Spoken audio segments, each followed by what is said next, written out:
First first లో చూసి శ్రీయాంజనేయం ప్రసన్నాంజనేయం ఆయన మంత్రాలు చదివి మా రూమ్ లో ఉన్న దెయ్యాన్ని బయటికి పంపించాలని చూస్తున్న మా నారాజ్ మామ టాలెంట్ కి ఒక లైక్ ఒక షేర్ వేసుకోండి. మ్యాటర్ ఏంటంటే మా రూమ్ లో దెయ్యం ఉందండి, మా నారాజ్ మామ చేత మంత్రాడు గెటప్ అయితే వేయించాము. ఈ రోజు ఎలాగైనా మా రూమ్ లో ఉన్న దెయ్యాన్ని బయటికి పంపించాలని. మా రూమ్ లో దెయ్యం ఉందా లేదా మాకు కూడా తెలియదు, కానీ మా నారాజ్ మామ చెప్పాడంటే మా రూమ్ లో పక్కా దెయ్యం ఉన్నట్టే. ఎందుకంటే మా నారాజ్ మామ ఇప్పుడు మంచి కాదు, మంత్రగాడు, మనుషుల కంటే ఎక్కువ దెయ్యాలతోనే సావాసం చేస్తూ ఉంటాడు.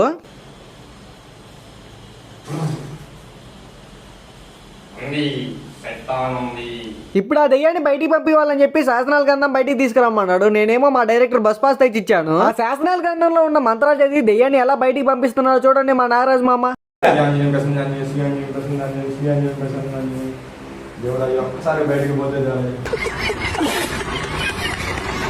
మా ఆటగాడిని ఆటగాడని ఎందుకంటామో తెలుసా, వాడు ఆటగాడు కాబట్టి. మా ఆటగాడి దెయ్యాన్ని కూడా వదలట్లేదు. మా రూమ్ లో ఉండే దెయ్యం ఆడదా మొగదా అని అడుగుతున్నాడు. ఇంకా మా నారాజ్ మామ బాలయ్య బాబు రేంజ్ లో అయితే మా ఆటగాడిని బెదిరించాడు.